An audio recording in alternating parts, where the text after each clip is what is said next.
மீண்டும் போர் பதற்றம். ஈரான் உச்ச தலைவரின் இறுதி ஊர்வலம். அமைதி ஒப்பந்தமும் காலி. காலையிலேயே அட்டாக் மோடில் அமெரிக்கா. பற்றி எரியும் ஈரான். பெரும் பரபரப்பு.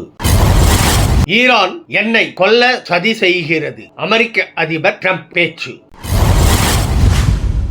அன்பு தமிழ் நெஞ்சங்களுக்கு மெர்சல் கெலாட்டாவின் அன்பு வணக்கம். வாங்க இன்றைய காணொளி இதோ.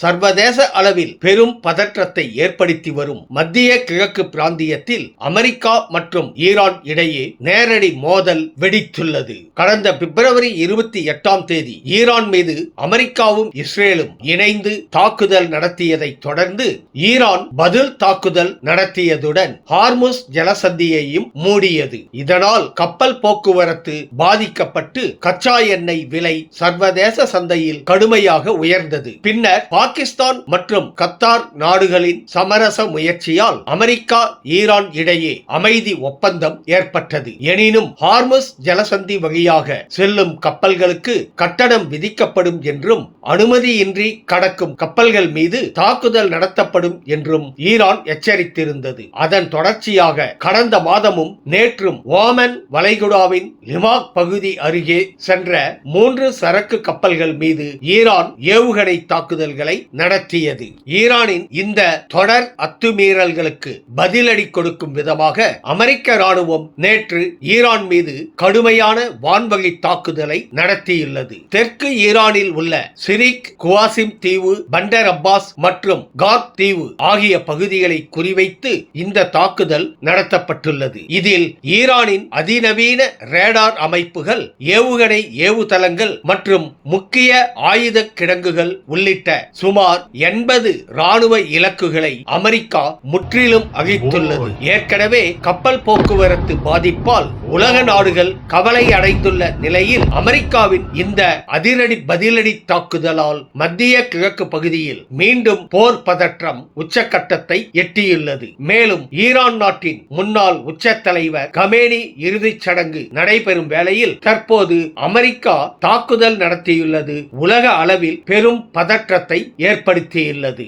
அமெரிக்காவின் தாக்குதல்களுக்கு பதிலடியாக ஈரான் தாக்குதலை தீவிரப்படுத்தியுள்ளது. அதன்படி பஹ்ரைன், கத்தார் மற்றும் குவைத்தில் உள்ள அமெரிக்க தளங்களை ஏவுகணைகள் மூலம் தாக்கும் வீடியோ சமூக வலைத்தளங்களில் வெளியாகி உள்ளது. அந்த 3 நாடுகளிலும் அபாய சைரன்களை எழுப்பி மக்கள் பாதுகாப்பான இடங்களுக்கு செல்லுமாறு அதிகாரிகள் அறிவுறுத்தி வருகின்றனர். முன்னதாக நள்ளிரவில் ஈரானின் துறைமுகங்களை குறிவைத்து அமெரிக்கா தாக்குதல் நடத்தியது. ஈரான் தன்னை படுகொலை செய்ய சதித்திட்டம் தீட்டியுள்ளதாக கூறி ட்ரம்ப் பரபரப்பை ஏற்படுத்தியுள்ளார். இது குறித்து பேசிய அவர், அவர்களது தலைவர்கள் சென்று விட்டனர். இப்போது மற்றொரு குழு உள்ளது. அவர்கள் என்னை ஒழித்து கட்ட முயற்சிக்கலாம், ஏனெனில் நானே அவர்களின் முக்கிய இலக்கு என கூறியுள்ளார். ஈரான் அணு ஆயுதங்களை பெற அனுமதிக்கப்படாது என்ற அவர் மோதல் விரைவில் முடிவுக்கு வரும் என்றும் தெரிவித்துள்ளார். ரத்தான அமைதி ஒப்பந்தம். இந்தியாவுக்கு நெருக்கடி. ஈரானுடனான அமைதி ஒப்பந்தம் ரத்தானதாக ட்ரம்ப் அறிவித்ததால் மீண்டும் ஹார்முஸ் நீரிணையை மூடும் சூழல் உருவாகியுள்ளது. இது இந்தியா உட்பட பல்வேறு நாடுகளுக்கு பெரும் தலைவலியாக மாறியுள்ளது. கச்சா எண்ணெய் மற்றும் எல்பிஜி கொண்டு செல்லும் கப்பல் போக்குவரத்துக்கு முக்கியமான இந்த பாதையை மூடினால் இந்தியா பெரும் பாதிப்பை சந்திக்கும். இதனால் மீண்டும் பெட்ரோல், டீசல், எல்பிஜி விலை உயரும் அபாயமும் ஏற்பட்டுள்ளது. همین الان بندر یا آور پس بندر رو زدن بد زدن.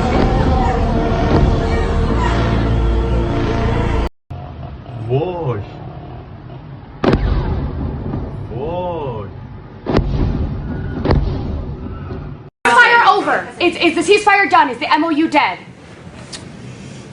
It's a very interesting question. To me, I think it's over. I don't want to deal with them anymore. They're scum. You know what scum is? They're scum. They're sick people. They're led by sick people.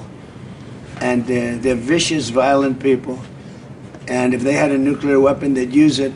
As far as I'm concerned, it's over. I'll speak to our negotiators. They want to negotiate. They're good people. Steve Witkoff, Jared Kushner.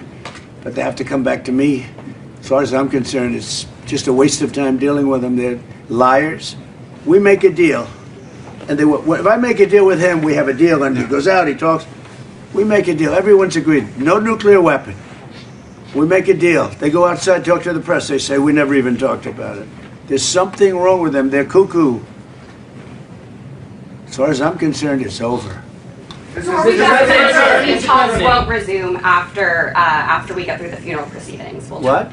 Does this mean that talks with Iran will not resume? I after don't we care. get They through can the funeral? talk, but I think they're wasting their time. They're a bunch of lying guys. I do my whole life. That's all I do is deals. My whole life that's how I became president. I guess that's a deal too, right? But I made a lot of money. I had a lot of great success, tremendous success. Everything I did, I was successful. And I deal with these guys, and I say this is from a different school. They're liars. They're cheats. They're sick people. They've hurt their people. They killed 54,000 people as of now that were protesting. You know, when people say, how come they haven't taken over? They can't take over because they're dead. They killed them. Nobody's going to take over. They have no guns, and the other side has machine guns. And they're killing them. The press doesn't report it. But they're bad people. They're bad people. And frankly, I don't want to waste my time with them. Now, I'll let our wonderful negotiators keep talking if they want, but I don't see it. I don't like these people. You know that? I like him. I like the leaders. I think all of these leaders. Great. And they love I think they didn't treat the United States fairly for many years, but that's okay. But they're sane, rational, good people.